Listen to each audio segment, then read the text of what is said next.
You're listening to the Telltale channel. If you like what I do and you want to see me continue to do it, don't forget to check out my Patreon.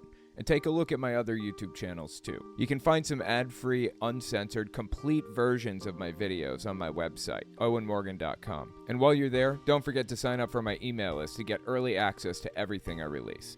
All links are in the description. In this podcast, there's a far-right talk show host named Josh Bernstein. He's been around for years, but he's making a splash again, so it's worth it to look at some of his videos to see what he's all about. It's insane. Pastor Shane Vaughn has a perfect explanation for why God sent Donald Trump. It's because Satan sent Barack Obama, so God sent an equally as extreme nutcase to even things out. Makes perfect sense, right?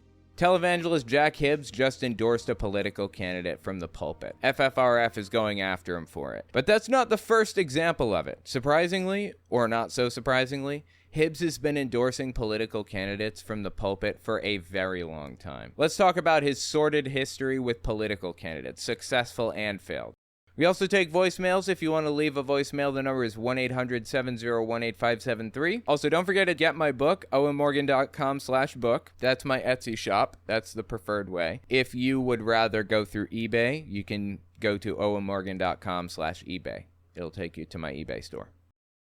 There are a bunch of prophets, prophets who claim to hear the voice of God, who claimed that Donald Trump was going to win in 2020, and then he didn't, and whoopsie daisies, now they gotta back up and figure out what's going on. Yeah, prophets like Johnny and Elizabeth Enlow come out and make all these claims. I think that they've decided that they're just not going to give us any more information because they don't want to hurt God's chances of winning against Satan at this point.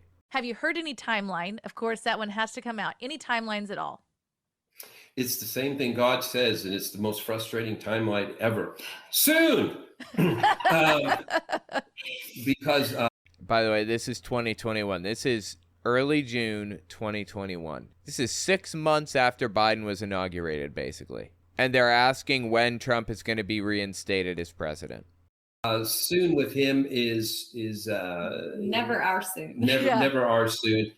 These two people on the right, they're true believers. They really believe it. They're honest, hardworking, nice, good people. I know them. I know I'm 1 degree of separation from these people, and they're honest, good people. Johnny Enlow and Elizabeth Enlow, they really do believe that God has appointed Trump to fulfill the role of Jesus, basically. I just, it has to be this year. And 2021, totally. We used to say it has to be this month. Yeah, we used to say it has to be. The deal is we also know natural intel like you all do. And but I have to be led by spiritual intel. Right. Yes. And I do believe the timing of the Lord is perfect in this. Yeah. And there are things, it's one of my prophetic friends right now believes, there was something that President Trump is so disturbed by certain things that are happening. He's wanting to even accelerate, that he was being tempted to accelerate. So Donald Trump and God came up with a plan together. They've been talking to each other, sitting around strategizing, if you will, together, right? Because God doesn't strategize well enough on his own. He needed Donald Trump with his big brain in the mix to help him strategize. And God and Trump strategizing, Trump said, God, I really want to do it now. I think we should do it now. God said, hold your horses, bro. Just chill out. We'll get there. We got to take our time. Doing it faster than a plan that they had, and that it was faster than a plan that they had, then Trump and God had. It is what he means. Trump wanted to do it faster than the plan that Trump and God had formulated together. This is real. That he was being tempted to accelerate and doing it faster than a plan that they had, and that it wasn't necessarily the way they're supposed to go. And I'm like, no, I agree with Trump. Let's do it now. Sure. Let's do it. Anyway, I don't remember which clip it was. I was looking for it, but in one of the clips, Johnny Enlow basically said, God's not giving me any more secret intel about Trump because he doesn't want me to spoil his plans. If I tell you what God is doing or what the plan is, then Satan can find a way to like foil the plan or whatever. So yeah, now he just like he prophesies about how great Trump is and how much he loves him and how important Trump is to the plan and all that other junk. So yeah, gotta feel for him, man. He is just gone. His mind is gone. Like I said, he's a nice guy, really. He's a really nice guy. Johnny Unlow is in real life. Eris 385, Trump just lost tonight the D.C. Republican primary to Nikki Haley. No! So let's see how Trump and MAGA handles this and if they claim fraud. No way! Did Trump really lose to Nikki Haley? Oh my God! No way! Oh, dude, that's crazy. Nikki Haley has won the Republican primary in D.C., notching her first victory of 2024. That's fascinating. You know what? Nikki Haley's not going to win. It's not going to happen. But first of all, I would be okay with a Nikki Haley presidency because she's not psychotic. She's not exactly glued to reality, but she's not trying to destroy democracy. Put it that way. I believe that Nikki Haley is only staying in case something happens to Donald Trump. And also, the number of votes that Nikki Haley gets reflects, in my opinion, how many people are sick of Trump, don't like him, don't want anything to do with him anymore. At least a small portion of those votes represent never Trump Republicans. And that's a fantastically good sign. Wow, I can't believe that. Washington, AP News. Nikki Haley's won the Republican primary in D.C., notching her first victory of the 2024 campaign. Her victory Sunday at least temporarily halts Donald Trump's sweep of the GOP voting contests, although the former president is likely to pick up several hundred more delegates this week in Super Tuesday races. Yeah, I mean, Trump's going to be the nominee, I'm sure. But Nikki Haley's putting a dent in his ego, at the very least. Put it that way. And the fact that she could even come close to winning, the fact that she's getting even 40% of the Republican vote, tells me Republicans want to move on from Donald Trump. They are done with him. They do not want him anymore. You can't win with him, and you can't win without him. He's destroying the Republican Party. If the Republican Party knew what was good for it, they would shake off Donald Trump. Shake him off. Stop talking about him. Stop putting him in the news. Stop anything. Be done with him. But the Republican Party, the leaders of it, they tend to be spineless cowards. It seems to be the case, in my opinion. So I'm not holding my breath on that. Next up, there's a far-right talk show host named Josh Bernstein. He's been around for years, but he's making a splash again. So it's worth it to look at some of his videos to see what he's all about. It's insane. We'll be right back. Don't forget to check out my Patreon and check out my website and email list for early access to uncensored, ad-free, complete videos. All links are in the description. Trump or death. That's what this is all about. That's going to be the code moving forward to the election. Okay? I'm going to end almost every segment with the same thing. Your choice is Trump or death. This is Josh Bernstein about 11 months before Donald Trump lost the election. As it just so happens, we're still here, so oopsie daisy. Dude picked a whole bouquet of oopsie daisies on that one. But did that stop him? Oh no, he's still going. As it turns out, he's got some new clips out that I wanted to talk about. Let me introduce you to Christina Bobb, if you're unfamiliar. She's a Trump attorney. She worked for Donald Trump as his attorney at one point. I don't know why there was a falling out. He seems to have fallouts with his attorneys, like, constantly. But anyway, she's at the very least kind of like a PR person for Trump, right? And she goes on Josh Bernstein's show.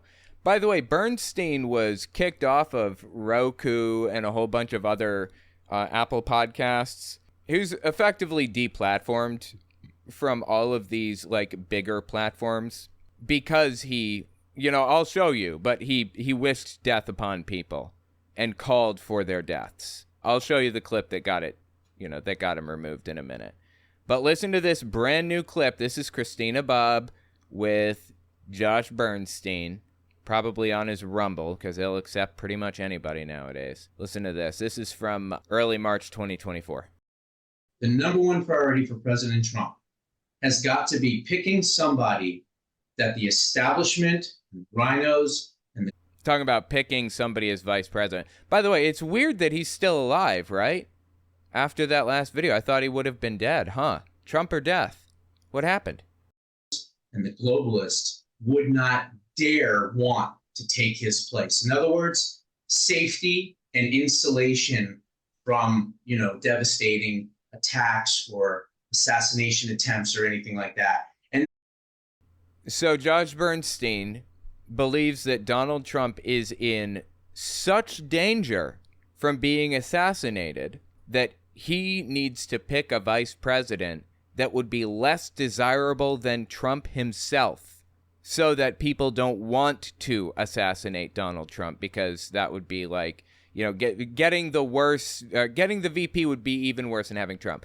I mean, who could that possibly be? Putin? Can he pick like literally anybody as his VP? Is that possible? Even if they're not U.S. citizens? I wonder. I don't know. Usually when presidents pick vice presidents, they pick somebody that's going to shore up their weakness. So Biden has been around since black people and white people were drinking from different water fountains. I'm not even joking. In fact, he was a politician at the time. And he was viewed as racist, although I don't think he is, honestly. I think that he may have been at one point in his life, Biden, he may have been racist, but I don't believe that he's racist now. I think he strives not to be. Either way, he was viewed that way. So he picked a black woman as his vice president, Kamala Harris. VPs are usually intended to shore up the weaknesses of the president themselves. Hillary Clinton picked Tim Kaine as her VP because she wanted to win Virginia. She thought she had the Rust Belt down in 2016. She didn't have to worry about that. So her big thing was she wanted to make sure she won Virginia state. So she picked, I think, an ex-governor, an ex-senator, or something like that, from Virginia. I think she even won Virginia, but it didn't get her the presidency, obviously. She should have picked Bernie Sanders, but she didn't, because the right was slandering her and smearing her as being too far left. And if she picked Bernie Sanders as her running mate, the moderates, the people in the middle, would have said, no, we want nothing to do with this. Donald Trump's weakness was people didn't believe that he was religious. I personally believe that he's our first atheist president, Donald Trump is. I don't believe for a second that Donald Trump is religious. So who did he pick? Mike Pence, one of the most religious people on planet Earth.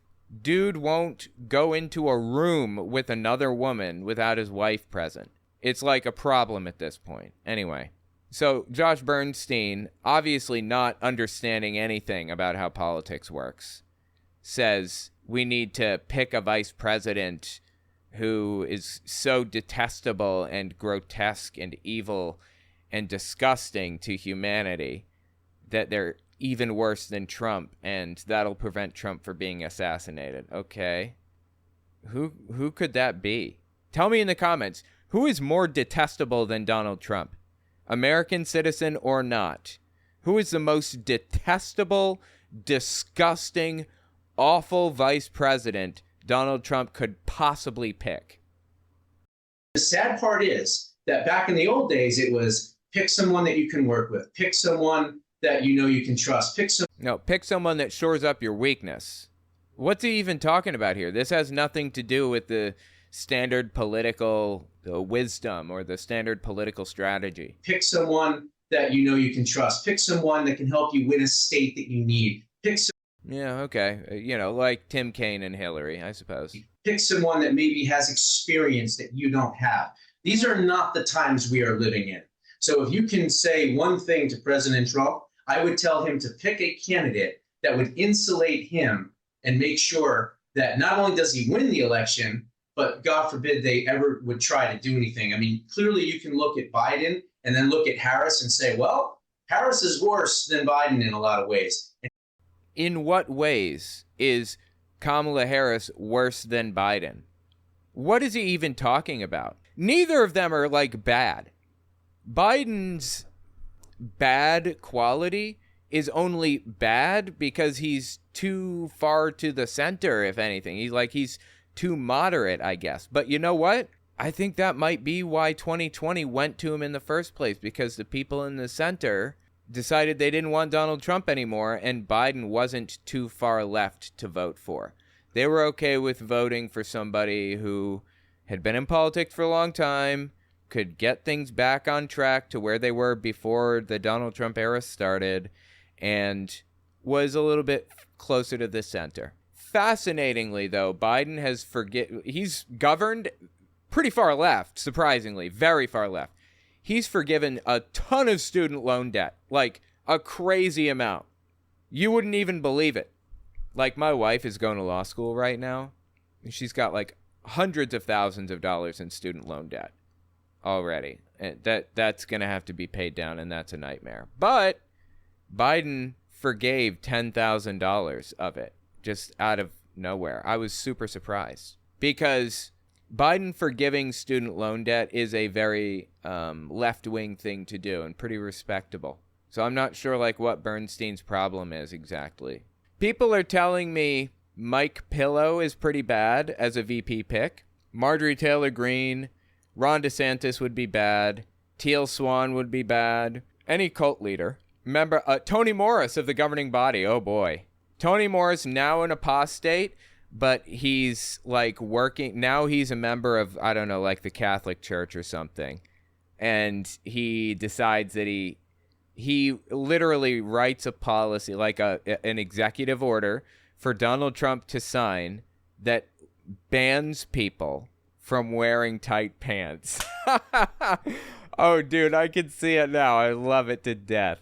Yeah, Tony Morris would be pretty bad as Trump's VP, but no. If we're going American or not, if it's irrelevant, if they're like a U.S. citizen, Xi would be pretty bad, actually.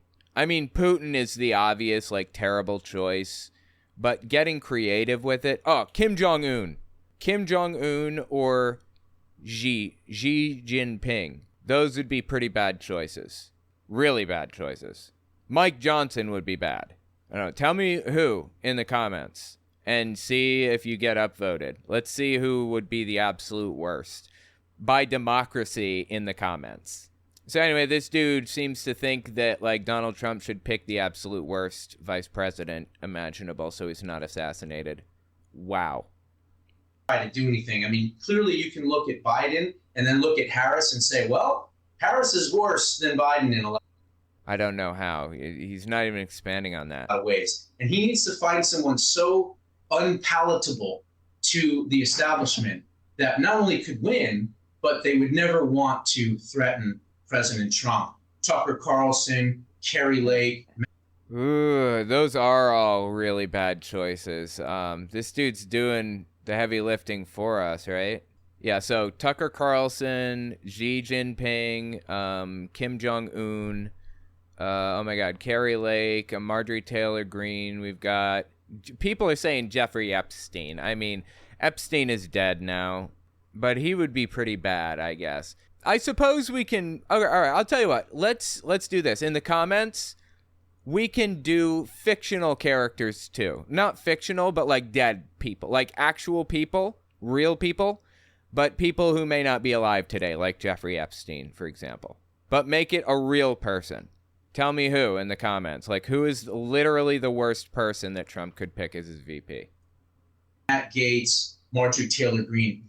Matt Gaetz is another bad one. Those types of folks. And I think that that's the well, most all of those people are thing. great people. They're all great people. What? Oh my God, dude. This was Christina Bobb. This is Trump's attorney at one point. Kanye West. That's a good one. Kanye West. Yeah, he would be a fantastic, absolutely terrible vice president.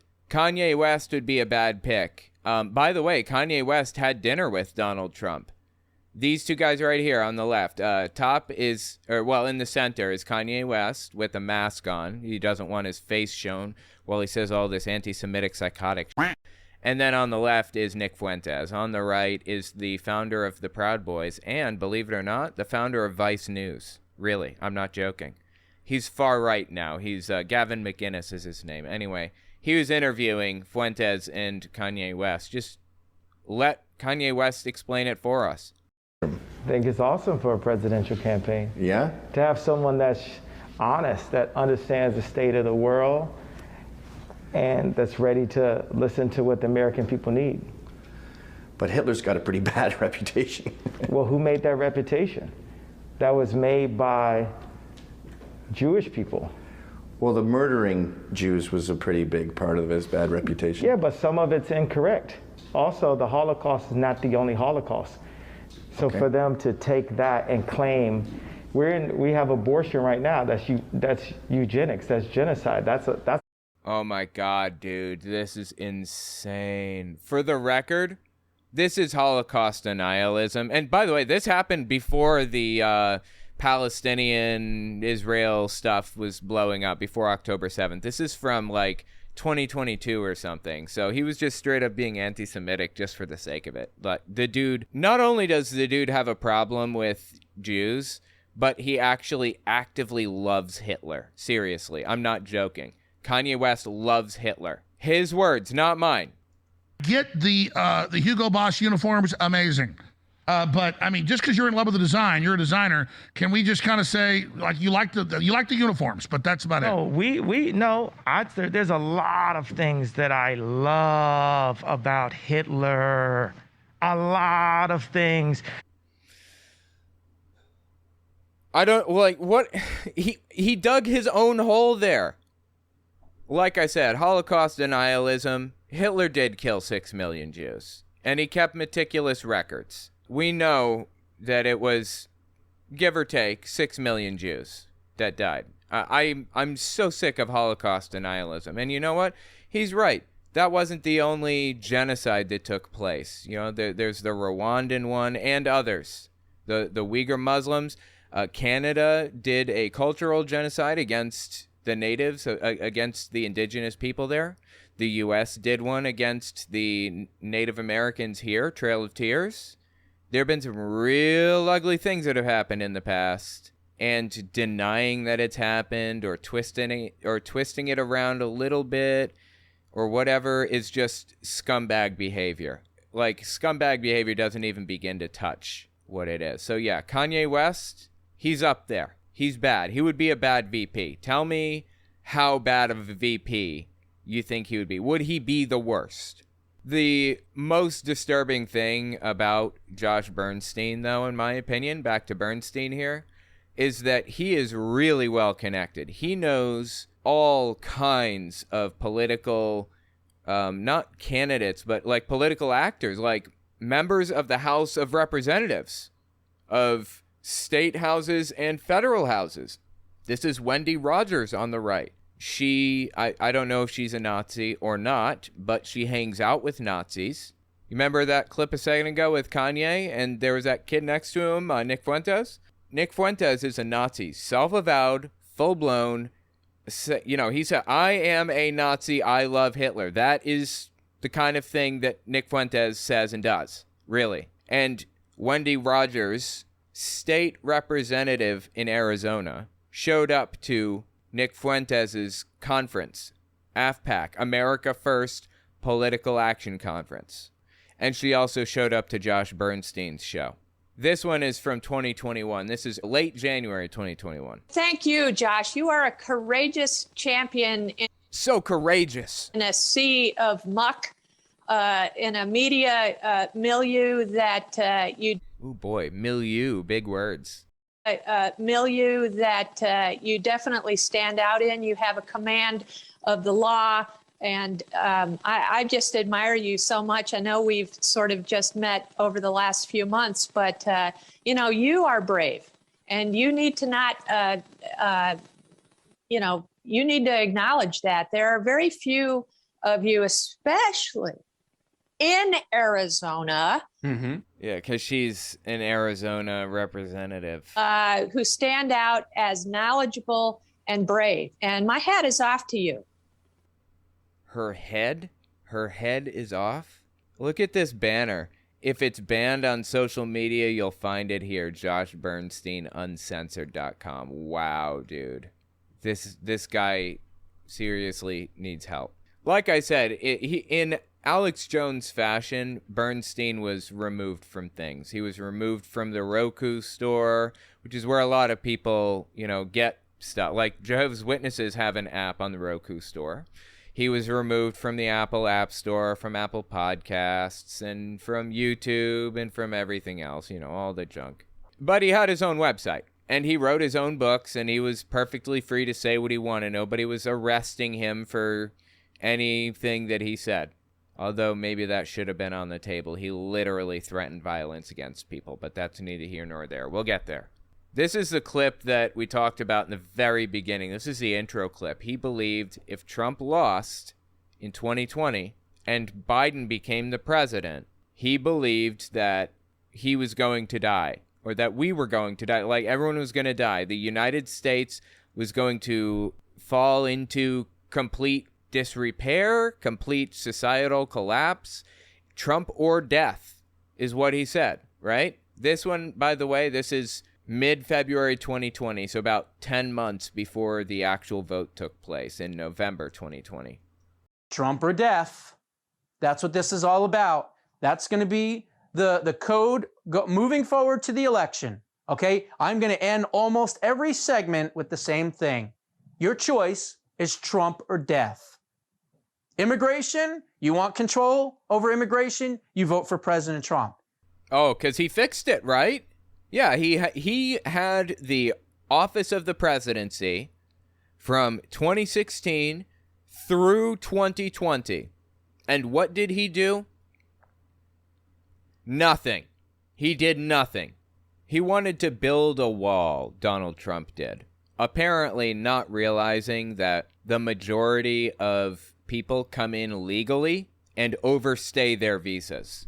Yeah, there's a big hole where people can just stroll right through. They can walk from Mexico right into the United States unimpeded. That's true. You know why? It's called a humanitarian corridor, and it's required by international law so that refugees can request asylum status.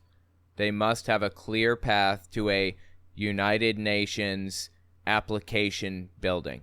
And what's Greg Abbott doing, right now? He's putting razor wire across the river and literally cutting people to ribbons.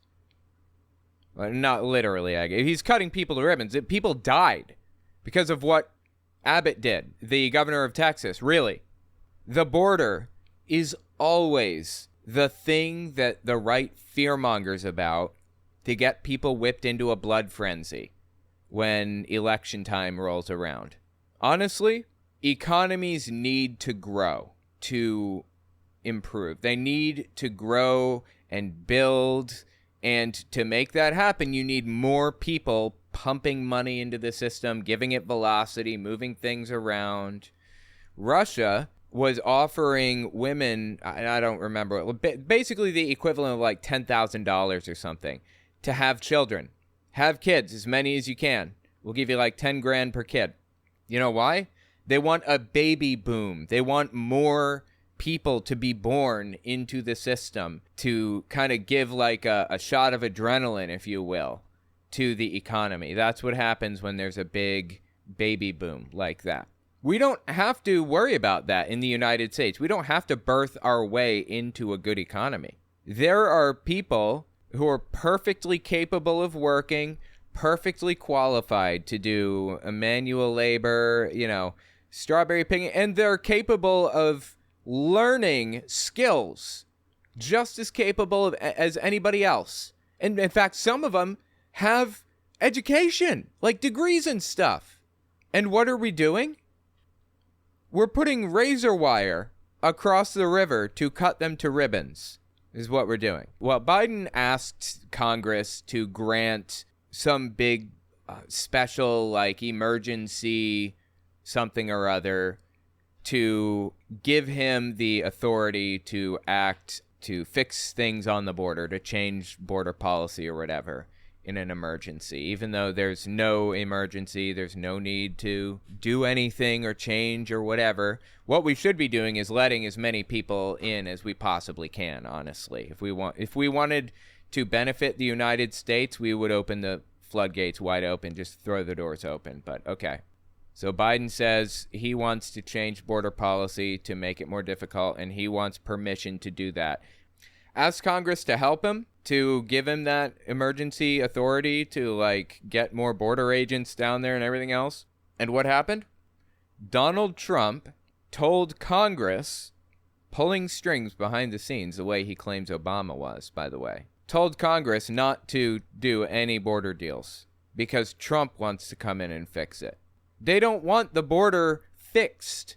There's nothing to fix about the border. They want to fearmonger about it. That's it. You know, you see the same thing in Europe.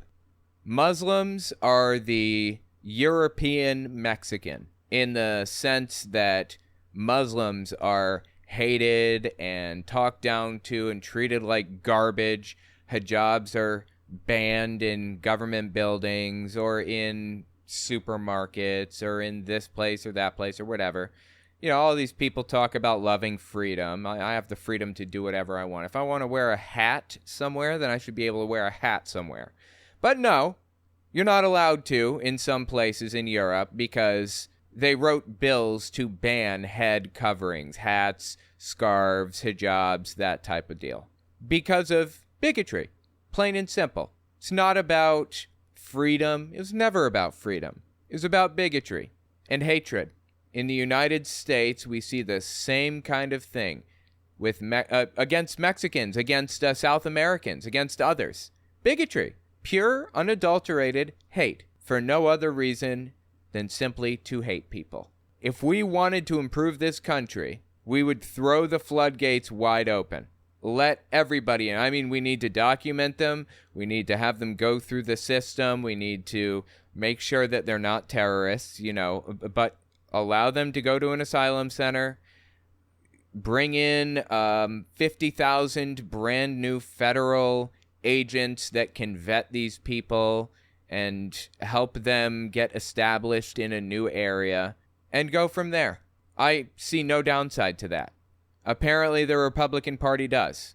Over immigration, you vote for President Trump. You want more terrorists coming into the United States of America, you vote against him.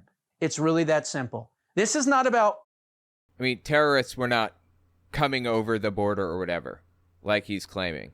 Right now, Republicans are claiming that terrorists like Al-Qaeda is building a sleeper cell in the United States that was just arrested or some other nonsense. Absolutely no evidence for any of it, of course. They're claiming they're literally building an army right now in the U.S. fighting aged men. It's a joke. Do you have any idea, like, the level of logistics and maintenance that it takes to maintain an army? You've got to have food rations, and you've got to have a logistics communications network, and all kinds of stuff. There is not a sleeper cell in the United States. It is simply pure, unadulterated, fear-mongering nonsense from these people, 24/7. I mean, to the point that they literally say, Trump or death. Trump or death. Does it get more over the top than that? Policy. This is not about party. This is literally about survival. And the only one that's going to help us survive is President Trump being reelected. Biden didn't really change border policy fundamentally from what it was under Donald Trump. So I don't know what they're complaining about. It's basically exactly the same. Who knows what happens after that in 2024? We'll get to that and cross that bridge when we get there. But we've got to make sure that we get President Trump reelected. Because as I said, it's Trump or death. Get help. Seriously, this is insane. Look at this. If they steal it, here's the absolutely terrifying freedom-crushing agenda America will be destroyed with. Wow, love that grammar. Look at this. They've got like the hammer and sickle, the symbol of communism. It's no longer Republicans versus Democrats. It's America versus communism. And that's a battle America must win.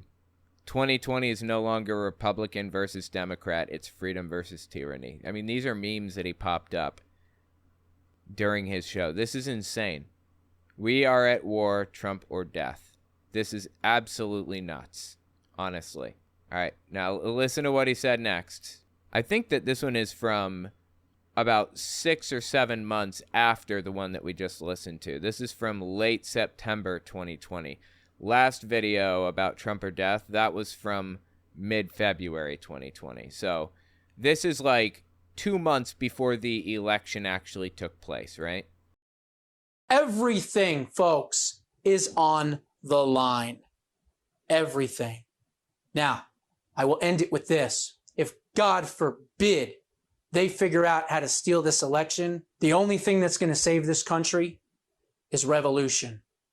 And trust me, it will happen. There's no question about it. And when it happens... Dude, I love hindsight. Hindsight is like my favorite thing ever. I love looking back at these people and seeing them fall flat on their face with some of the like prophecies and or predictions that they made. So there's definitely going to be a revolution if Donald Trump loses in 2020, huh? I mean, like a revolutionary war type of deal. Okay. Go on. We will have a new America. Yes, there will be blood spilled, unfortunately. Unfortunately, yeah. I bet he's sad about that one. But they're bringing it upon us. They are bringing it upon us. They're forcing us to kill him. They're forcing me to go to my gun safe. Yeah, right. Like this dude has a gun safe. And pull out the 357 Magnum and load it with bullets and point it at him and pull the trigger. They're forcing me to do that. Yeah. Absolutely, Josh. Totally. Uh-huh. Yeah, 100%. They're forcing Civil War 2.0. I mean, this dude lived in delusion land for like ever. I think this one was... This next video, I think it was you know what? I think this is mid-December 2020. In fact, I think it's December 14th. It was before Biden was inaugurated, I think. Don't quote me on that. But after Trump had already lost. Trump won a landslide, okay? No, he didn't. It was 410 electoral votes to 128, if you want to know exactly the numbers. Oh, and where'd you get those numbers? What were those numbers again? 410 electoral votes to 410 votes for Trump to 128 votes for Biden. Really? Landslide, okay? It was 410 electoral votes to 128 if you want. Where did he get that? Seriously, where did he... I mean, did he just come up with that like right off the top of his head? Did he just fabricate that? I want to know exactly the numbers, okay? He absolutely crushed it in his second term. They just kept him from being able to serve. All right? Bottom line, Arizona, he won by a minimum of 400,000 votes. He won Georgia by a minimum of 200,000 votes. Like, where is he getting any of this information? He's getting it from his head. It's made up. Probably even more than that. New Hampshire, he won by 125,000 to 150,000 votes. Wisconsin, he won by 200,000 minimum in Wisconsin. And Michigan. Dude, I love how he's just listing the swing states that he lost, and he's completely ignoring Florida or Ohio or any other possible, or Virginia or whatever. He's decided to zero in on those. Well, did they try to cheat in Florida or Ohio or Virginia then? This dude is such a joke. Wisconsin. And Michigan, he won by at least 350 to 400,000 votes. And of course, Pennsylvania, he won by at least 750,000 to as many as over 1 million. Of course. Absolutely. 100%. Yeah, totally. Get help, Josh. For real. Votes. Clearly, this was a landslide victory. I mean, you can say anything you want. It doesn't make it true. My God. All right, now let me show you the clip that I think probably got him banned from Roku and from Apple's stuff. Apple didn't want this stuff associated with their brand at all, understandably so. Hopefully this doesn't get taken down, but just listen to what he has to say here. Listen to this one. I believe that the FBI and the Department of Justice should charge Ilhan Noor Saeed Elmi with sedition, treason, marriage fraud, voter fraud, illegal campaign contributions, immigration fraud, and aiding and abetting our enemies. Okay, who? He said a name at the beginning. I cannot, like, I don't even know what he's talking about. He said Ilhan and then some long name after that. And now, why should she be charged with all of these things? Do you have any evidence to back up the claim that she's guilty of any of this at all? Of course he doesn't. It's like claiming Trump had 428 or whatever electoral votes. No evidence needed. You can say whatever you want. And it doesn't matter because your gullible audience will believe it. All right, listen again. Listen to what he called her here. By the way, look at the little the bar at the bottom here. Free songwriting and music lessons for veterans. Wow, dude. You know what? I should get a little bar along the bottom. I think that'd be useful. I believe that the FBI and the Department of Justice should charge Ilhan Noor Saeed Elmi with sedition. Ilhan Noor Saeed Elmi. Ilhan Noor Saeed Elmi. Is that what he's saying? Ilhan Noor Saeed Elmi? Why is he saying that? What does that even mean? Am I swearing? Am I saying like the equivalent of the N-word right now? Please tell me I'm not. Oh God, I don't know. I'm afraid I just said the N-word for Muslims. I'm sorry, I didn't know. Should charge Ilhan Noor Saeed Elmi with sedition, treason, marriage fraud, voter fraud, illegal campaign contributions, immigration fraud. Illegal campaign contributions, immigration fraud. Like, where did he get all of these ideas? Again, we haven't quite gotten to the part that got him banned from everything. Yeah. And aiding and abetting our enemies. She is a worthless pile of shit. Okay? Let me be as clear as I can, Right Wing Watch. All right? She should be arrested, tried, and I know your favorite word, Right Wing Watch. What's your favorite word? How many articles have you written about me when I've used this word? The E word? That's right. This bitch should be executed. There it is. I said it once again. Get help, Josh. This is not like the sign of somebody that has a healthy mind. This isn't the sign of somebody who is thinking in a reasonable, rational, logical way. You know, you and I, we'll just say Josh and I, we have differences in beliefs, right? And ideals. I have my ideals, he has his. Maybe I'm right. I believe I am. I'm 100% sure, in fact, that I'm correct about my position. That everybody deserves rights and that Ilhan Omar isn't a bad person. We'll just go with that one. But he's 110% sure that she is a bad person and she doesn't deserve human rights or whatever. So we have to agree on some ground rules here, right? We have to agree to not root for the execution of our political enemies. I do not wish for Trump's execution. I can't, it's so far out of my purview, I can't even believe that I'm saying it. At best, I want justice to be served, and justice shows, if Donald Trump were guilty of every charge that he has under his belt right now, he would be in prison for the rest of his life. I'd be happy with that. I don't like the death penalty. I don't want the death penalty for anybody, certainly not Trump. Why does he think it's, acceptable to wish death upon people and to actually call for it? That's psychotic. And you know the even more psychotic part about this? This isn't even that crazy in today's world. I hear this stuff all the time nowadays. This was enough to get him removed from Roku and Apple podcasts and everything back then in 2020. I've heard this from so many people I can't even count now. Get help, Josh. This is nuts. And let me know what you think about it and tell me who would be the worst vice president for Donald Trump, living or dead, in the past 100 years. We'll put that's one of the rules. Past 100 years, living or dead. Worst person you can think of. Doesn't even have to be a U.S. citizen. Tell me in the comments.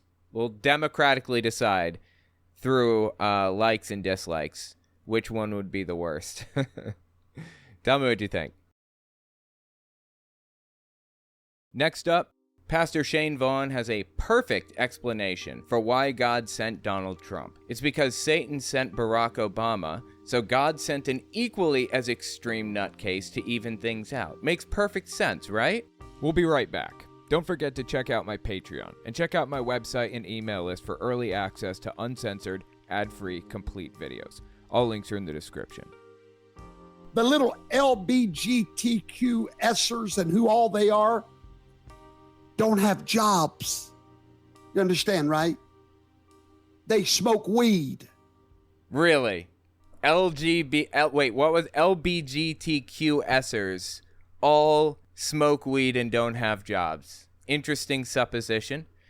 This is Shane Vaughn. If you're unfamiliar, he is a Trump prophet. You know, there's a belief in Christianity that Jesus will come back and fulfill his role as Son of Man, take control of the earth and create a kingdom and you know, all that other stuff. Well, Shane Vaughn is one of those people that believes that Donald Trump is going to fill Jesus' role as the Son of Man. A substitute Messiah, if you will. I'm not even joking. This clip, if you're unfamiliar, this is from mid-August 2022. What is the prophetic seal that Yahweh placed upon Donald Trump and upon his true people? It is supernatural prosperity and blessings. So if you're doing well, if you're succeeding in life, it means that God approves of what you're doing. And Shane Vaughn is filthy rich and famous now as a Trump pastor, so he must be right. That's his reasoning. That's the prophetic seal. The ring of God, when he touches your life, there will be unparalleled blessings that will come into your life that you didn't ask for, you didn't create. You're just anointed for that season, and the evidence of it is on the prosperity of the nation and the people. Donald Trump carries the prophetic seal of the calling of God. He is Joseph. So that's some of his theology, his Trump theology laid down. A lot of it is based on a guy named Kim Clement, who claimed that Donald Trump would be the president for 2 terms. He made the claim in 2007, I think. Donald Trump had been talking about running for president for like a really, really long time. And the claim from Clement was real thin. He said Trump will be a trumpet to the people or something. And that was interpreted to mean Trump is going to run for president or some other nonsense. Anyway, Shane Vaughn is laying down theology here. So if somebody is prospering, if they're successful, it means God favors what they're doing and who they are. And Shane Vaughn is successful, and that means God approves of him. Donald Trump is successful. He has like a ton of money, even though he got it by scamming people out of it, like that whole NFT thing. You remember that? That means he must be like, you know, God approves of what he's doing. If you are anointed by Yahweh for a specific plan and purpose, you are a Messiah. Trump is a Messiah. Yeshua was the Messiah of mankind, but Donald Trump is the Messiah of America. There's a big, complicated theology I'm not going to get into right now, but it basically requires the founding fathers to have been Jewish and for Donald Trump to be Jewish. Shane Vaughn believes that the tribe of Judah lived in Judea, Judea, and in 586, when Jerusalem was destroyed by Nebuchadnezzar, the Judeans were taken captive as slaves. King Cyrus freed them in 538. They rebuilt the temple in 515, so on and so forth. But the other tribes to the north that were in Israel, not Judea, but Israel, the other tribes, they went up over the Caucasus Mountains And the moment that they crossed the Caucasus Mountains, they turned white, because apparently that's the cutoff, I guess. Anyway, they went over the Caucasus Mountains and then the British Isles, and then they became the Anglo-Saxons. And that's who the founding fathers were. They're Jews. That's what he believes. Of course, he's wrong, dead wrong about all of it. But that's the theology, effectively, in a nutshell, if you were curious. Now, I wanted to explain all of that to lead to this. This clip was released early March 2024, and Shane Vaughn explains why God sent Donald Trump. Okay? The only way that God can correct an extreme is to send an extreme. So, in a second, he's going to say that Barack Obama was the extreme. So Barack Obama did all of this damage, quote unquote, to the country, all of these extreme things to the country, by being black, I guess.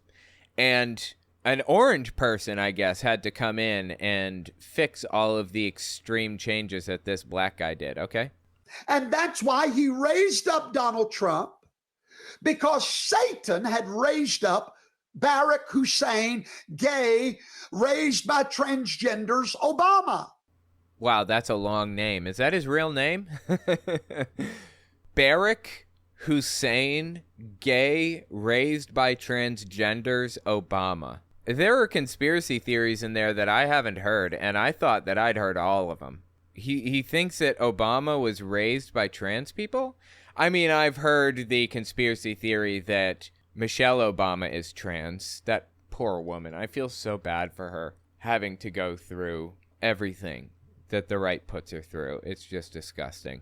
Yeah, I have heard of Barack Obama's wife, Michelle Obama, being trans, but not his parents. What?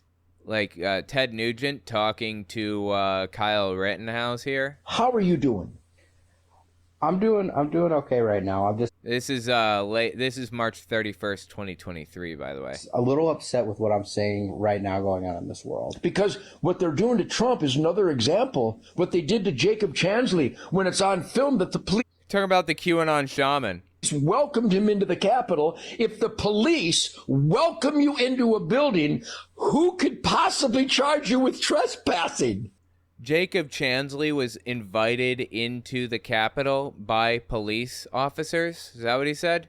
I'm sorry, man. Like, I'm going... This is like fractals upon fractals. Like, I'm going like 3 levels deep into subject here. But I really feel like I need to disprove this one. So we've got video here of some people who showed up with gloves to bust the windows in at the Capitol. See? Turn it down here. So the person busts the windows in. They climb in, right? You see him climbing in, don't you? And then they walk around the other side. And they unlocked the door for the people so that they could get in. That wasn't the police unlocking the door. That was the people who just broke the window to climb in that unlocked the door. Now, who do we see walking in the crowd? But Jacob Chansley. You see his horns there, the QAnon shaman? Doesn't seem like police let this guy in. But again, like, that's not even the point here. Anyway, the point here, though, is that Ted Nugent is just a terrible person who spreads conspiracy theories about the Obamas regularly. They didn't let Jacob Chansley in. Rioters busted a window in and then unlocked the door for him. So, absolutely. And then I see this going on with Trump, and I'm just like, I can relate in a way. I see this political prosecution, and you mean persecution? It's upsetting because they're doing this to a president, a good man, a good person. Donald Trump is a good man. Well, I mean, it doesn't really surprise me coming from the guy that wrote that song, Jailbait. Isn't that the song that Ted Nugent wrote? Again, we're going fractals. We're going down these rabbit holes because I really want to talk about some of this stuff. This is not the main point. This is supposed to be about Shane Vaughn, but dude, how can you resist talking about Ted Nugent and all of the ridiculous, crazy stuff he says. Okay, yeah, Jailbait is the name of the song by Ted Nugent. I've got no inhibitions, so keep your keys out of your ignition. I steal a car like I got the curse. I can't resist the old lady's purse. Jailbait, you look so good to me. Jailbait, won't you set me free? Jailbait, you look fine, fine, fine. I know I've got to have you in a matter of time. If you don't know what jailbait is, it's an underage girl. Underage girl, you look so good to me. Underage girl, won't you set me free? That's basically what this is saying. Well, I don't care if you're just 13. You look too good to be true. I just know that you're probably clean. There's one little thing I gotta do to you. That is, you know what? It speaks for itself. I don't even need to add commentary to that. You now know what type of person Ted Nugent is. He wrote that song. He wrote the lyrics to it, and he sang it. I don't care if you're just 13. You look too good to be true.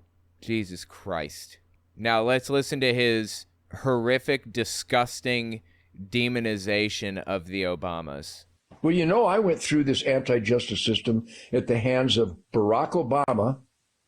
Barack Obama, you punk.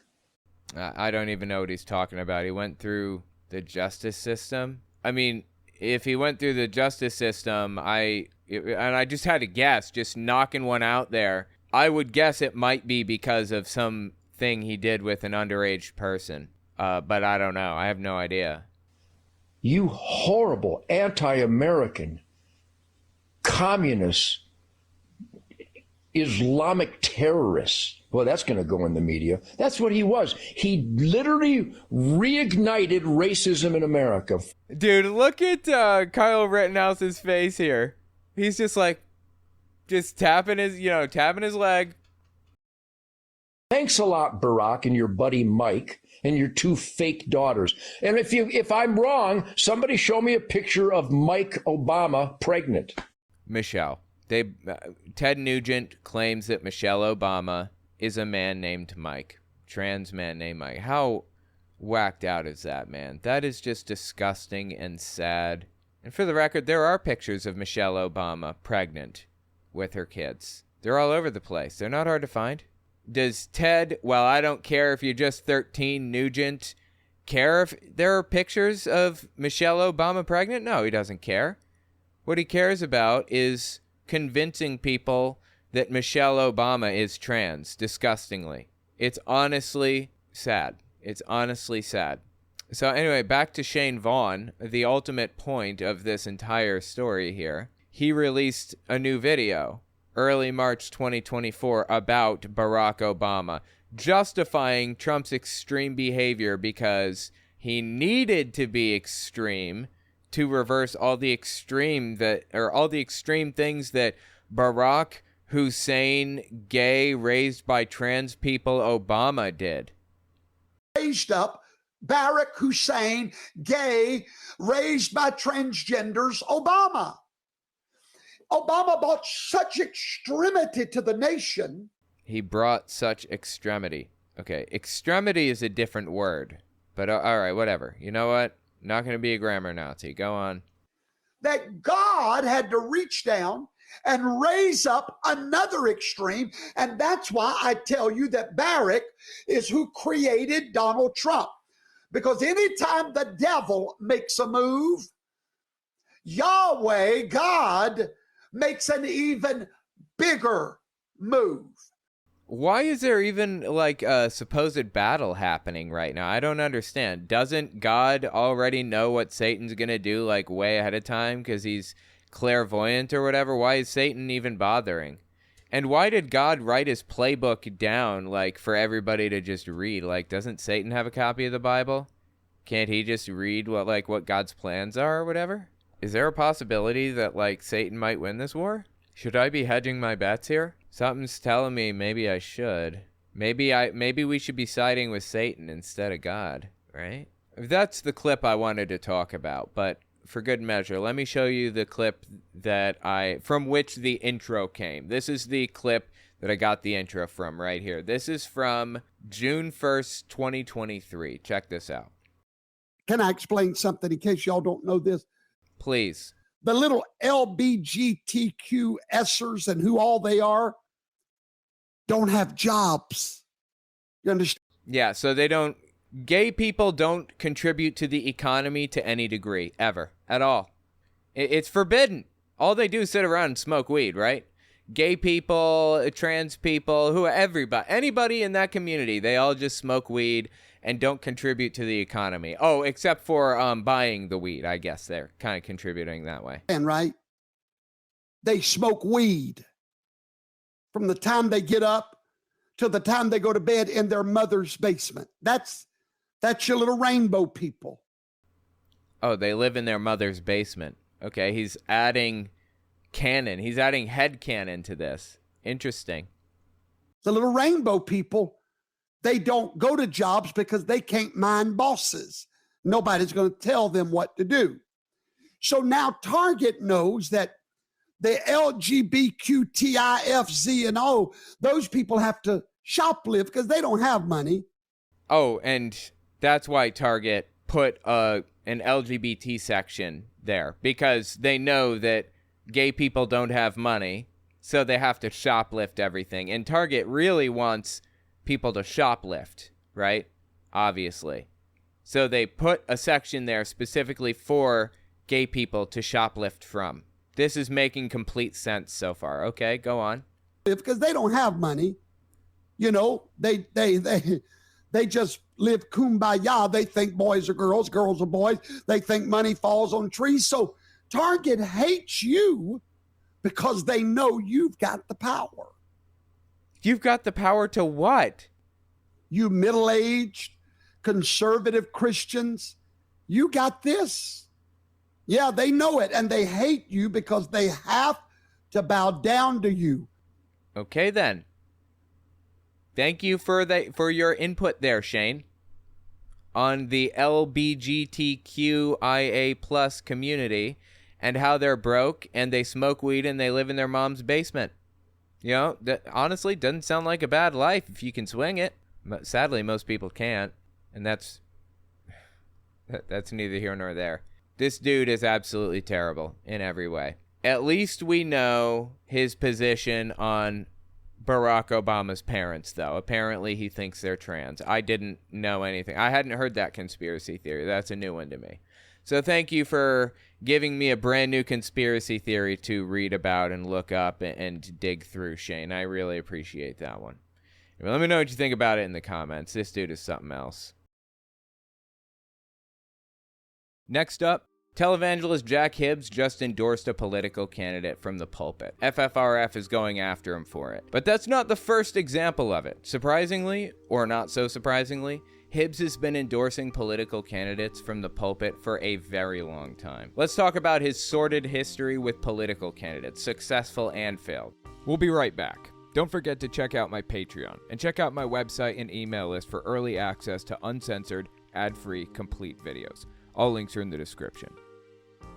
If you're an evolutionist, you have to be against same-sex union. An evolutionist. If you're an evolutionist, and by the way, where have been the evolutionists on this topic? Where have the evolutionists been on gay marriage? Because, listen, if you're an evolutionist, what's one of the statements? It's the survival of the fittest, right? And in evolution... I mean, survival of the fittest is a thing that Darwin said like 150 years ago. Yeah. It's the survival of the fittest, right?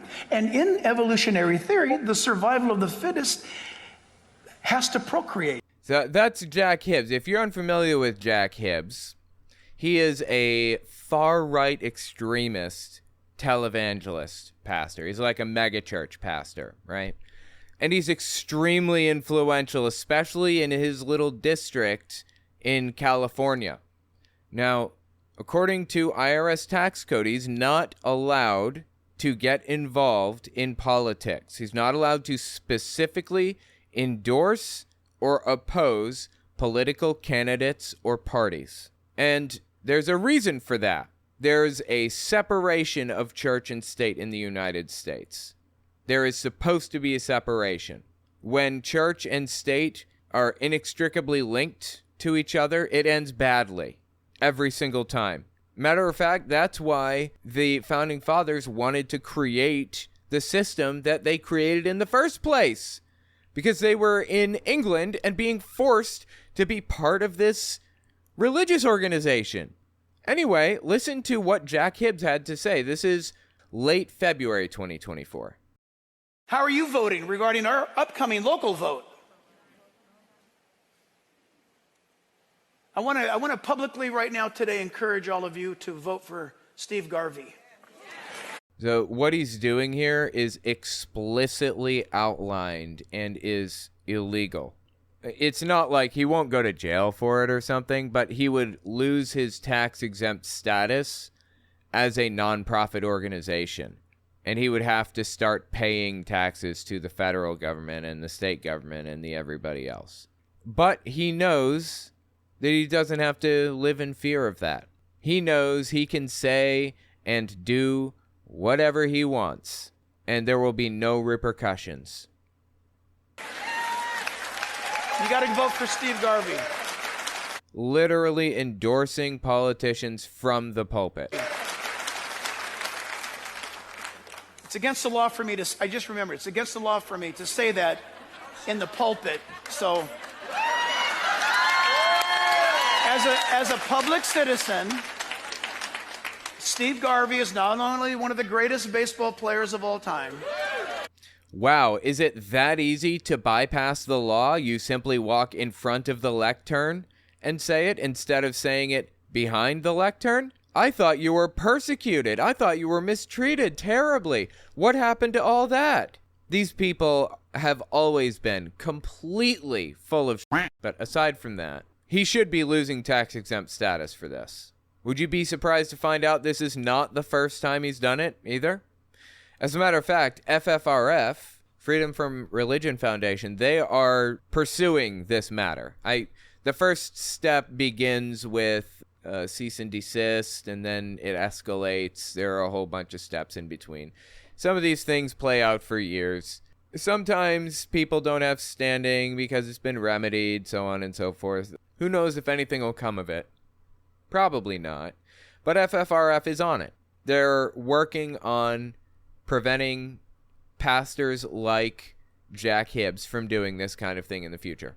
Brazenly, blatantly, not giving a shit, willingly standing up here and saying, I endorse this candidate for office, even when he knows that he's not supposed to do that legally. Just disgusting. All time. But we want Steve Garvey to represent us in the Senate, and so Steve Garvey is the only guy on the ballot.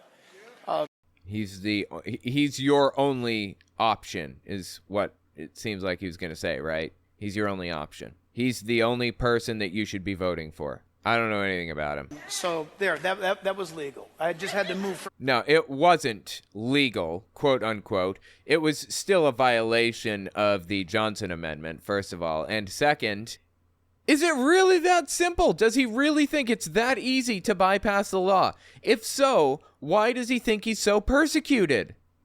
From here to there, as a private citizen. He's such a, all right, I'm not that guy. I'm not going to be that guy. I'm not always bagging on people. Again, that's not the first or the last time that this guy's done this. Well, I guess technically it's the last time so far. I'm sure there will be more to come. Back in, when was this one from? Let me see. Yeah, this was 2021. This was mid-August 2021. He openly endorsed Larry Elder for governor of California. And as a matter of fact, he even took political donations on Larry Elder's behalf at the church. Holy Christ on a cracker. That is violating so many statutes, regulations, and laws. It's ridiculous. I don't know how this guy has not lost tax-exempt status already. Until God comes back, he's given us the opportunity to choose leaders. And California has been groaning, and I just want to submit this to you. Don't you think maybe it's time where a particular party has had absolute unchecked rule? Which party is that that's had unchecked rule? Who? And have crashed this state on every angle.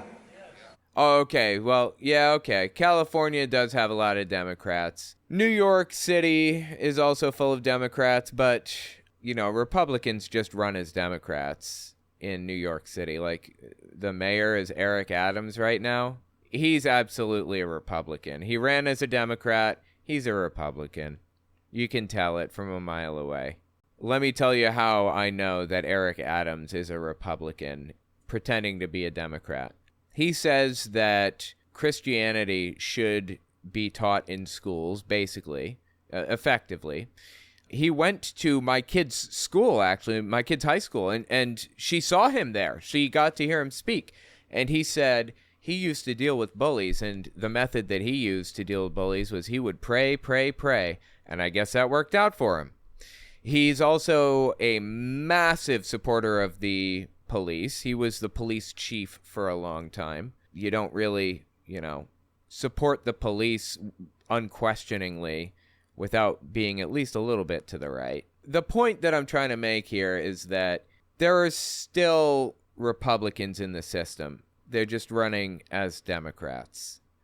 But Jack Hibbs is openly, blatantly endorsing a Republican candidate for office from the pulpit in this case. In the previous case from 2024 and in this case from 2021. Angle. Why don't you join with us in an experiment? To see if the Johnson Amendment is still in action. To try something different. To try getting back to things that made California great in the first place. I mean, California seems pretty good. They have an economy larger than some countries. They're one of the few states that pay federal taxes back into the system instead of taking out. I don't know, why are you trying to remove the party in power and replace them with people who want to completely upend the way everything operates? Okay, go on. Go on. And to make some history while you're at it. Today everybody's talking about Antifa and critical race theory. And who's everybody? Everybody's talking about Antifa and critical race theory? What? Is everybody you, Jack? Today everybody's talking about Antifa and critical race theory and BLM. I've seen churches now, instead of putting the gospel on the marquee of the church, that church now says Black Lives Matter. Instead of putting the gospel in the marquee of the church. I'm not sure what a marquee of a church looks like or what it is. I guess what he's saying is they're replacing the gospel with Black Lives Matter flags or banners or whatever. Is that what he's saying? There's this guy named Eric Metaxas wrote a book called Letter to the American Church. Absolutely insane. It was an insane read. But in the book, he basically compares himself to a pastor in Nazi Germany. A pastor in 1941 that was watching everything unfold in front of him and was faced with a decision. Eric Metaxas, the writer of this book, claimed to basically live in a Nazi state. He says that Christians today live in a Nazi state. And who are the Nazis? Trans people and trans allies and BLM. I'm not joking. That's what he said in the book. That's probably going to be what my next book is about. That whole thing. That just critical race theory and all that other junk. The point that I'm getting to with this, though, is that in World War II, there were churches who flew the Nazi flag outside of their outside of the church, just to show so that they didn't get hassled by the brown shirts, basically. And Eric Metaxas calls that virtue signaling. and says that it's evil. And it's basically like, even if the church didn't believe in the Nazi cause, they just fly the Nazi flag out there just so that they're not harassed. And it's basically the same thing as churches who put BLM or rainbow flags on their buildings anywhere, on their little pinup board in the back, or just anywhere at all. If they have anything BLM or rainbow related to any degree at all, anywhere, then they're basically virtue signaling to Nazis. That's what Eric Metaxas said in his book, Letter to the American Church. Effectively, I'm paraphrasing. That's where these people's heads are at. That's the way they see things. He says everyone's speaking about Antifa and CRT and BLM and stuff. No, they're not. I wouldn't be talking about any of this stuff if he wasn't talking about it. The word Antifa wouldn't have even passed my lips unless I heard this dude say it first. I hadn't even heard the term Antifa until Donald Trump blamed Antifa for January 6th. These people live in another reality. And in that reality, they've decided to endorse political candidates from the pulpit. On the marquee of the church. Oh, yes, and they've replaced the gospel. They no longer talk about Jesus. They now teach about Black Lives Matter. That church now says Black Lives Matter. But they got the acronym wrong. BLM. It really means because Larry matters. Ladies and gentlemen, welcome Larry Elder this morning. Not only did he endorse somebody from the pulpit recently, 2024, but he even collected donations for a political candidate for office in 2021, Larry Elder. It does not get any more on the nose and obvious than that, does it? Jesus, dude. I just want to show you like one little clip. I just want to show you an idea of like what this guy is like from the pulpit. Check this one out. This one is from early May 2022, and it was like right in the middle of the Roe v. Wade debate, like when the draft decision was leaked that Roe v. Wade was going to be removed. Let me tell you something.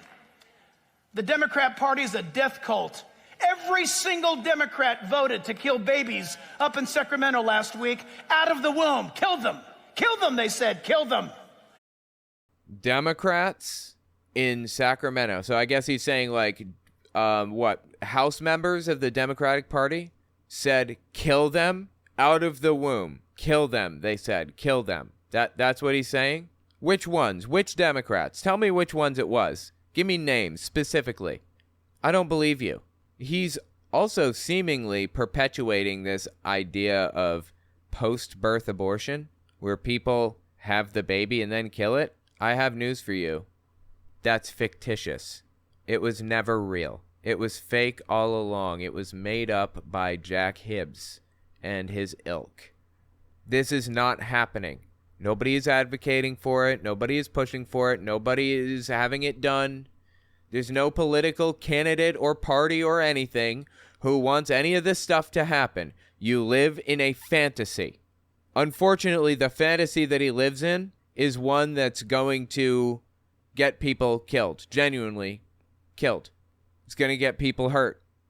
To kill babies up in Sacramento last week out of the womb. Kill out of the womb. The womb. Kill them. Kill them, they said. Kill them.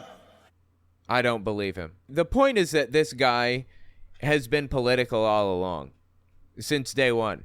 How does he still have tax-exempt status? I don't understand. How did this happen? And I started out with an introduction about this guy, and it was from this video right here. This one is from 2021, and it's from mid-July. Yeah, mid-July 2021.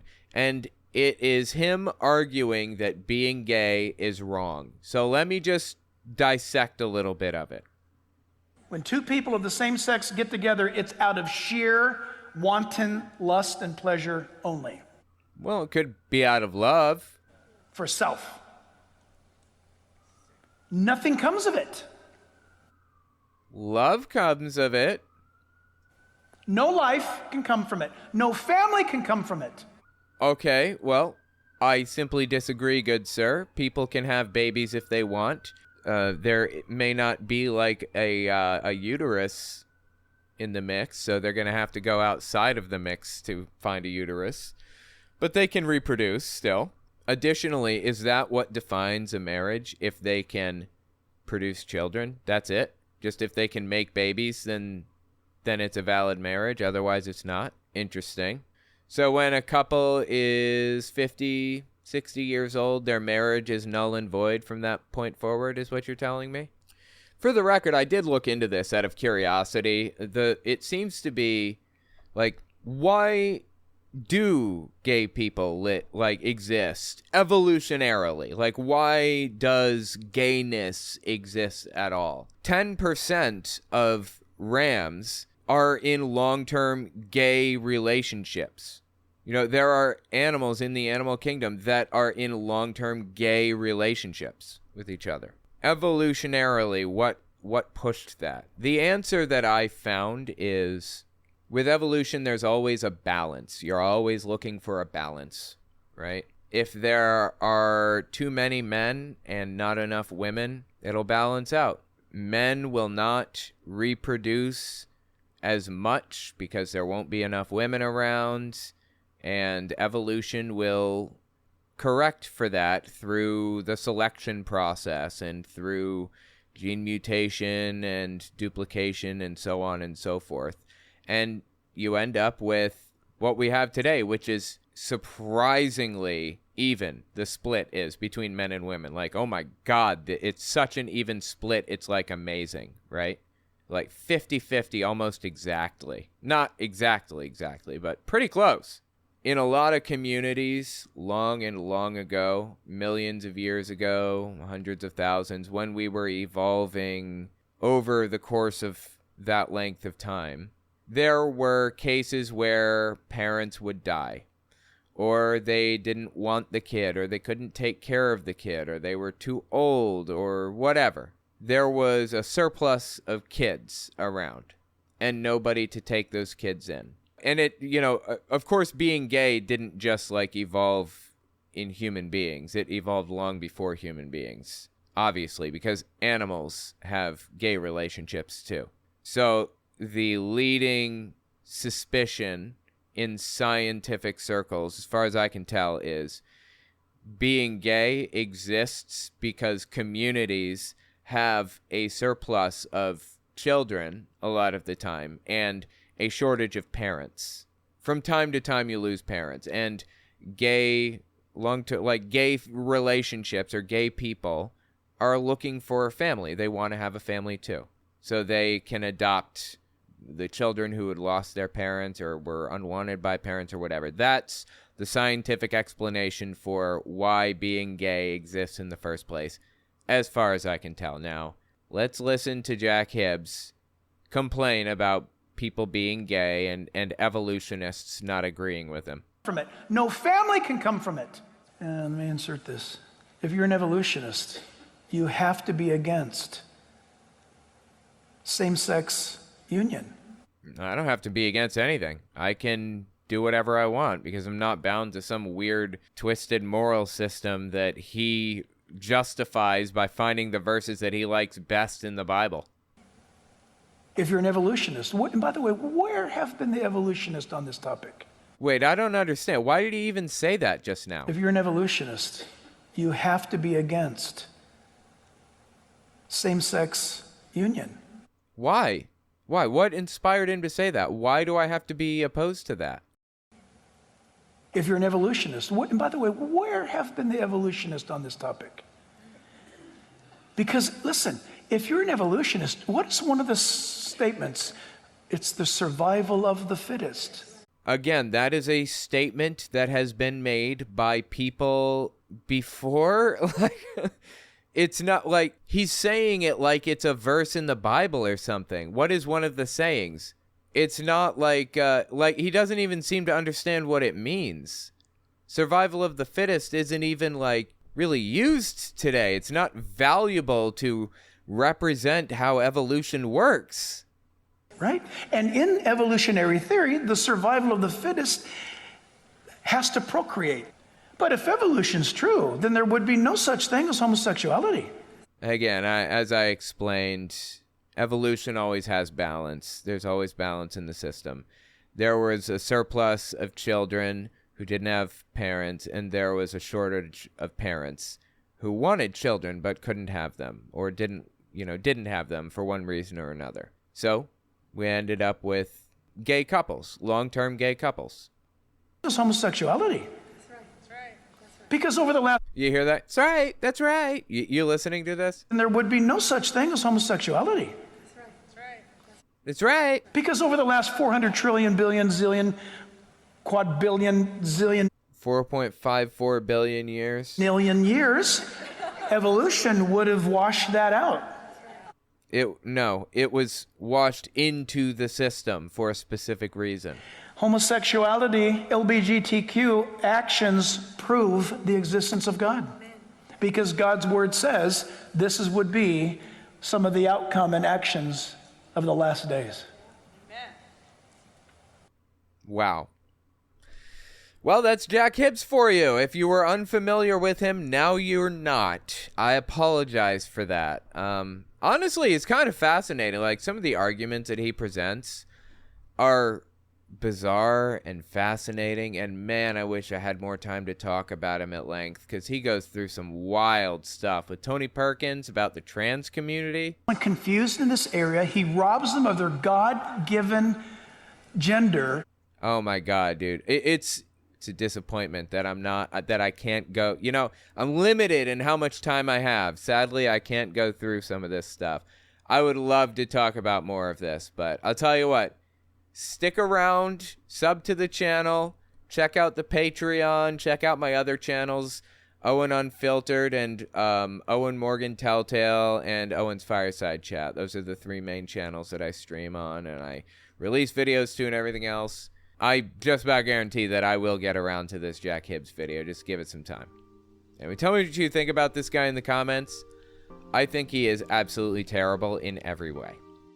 That's all I've got for you. If you like what I do and you want to see me continue to do it, don't forget to check me out on Patreon. And take a look at my YouTube channels. Owen Morgan, where I talk about religious issues. Telltale Fireside Chat, where I talk about politics. Telltale Unfiltered, where I do long-form breakdowns of stuff like this, and Telltale Reads, where I read books by televangelists and others. I release everything in parts, but every part stands independently of the last, so you can jump in anywhere and I'll make sure it makes sense. You can find some ad-free, uncensored, complete versions of all my videos on my website, owenmorgan.com. And while you're there, don't forget to sign up for my email list to get early access to everything. All links are in the description. Okay, thanks for watching, guys.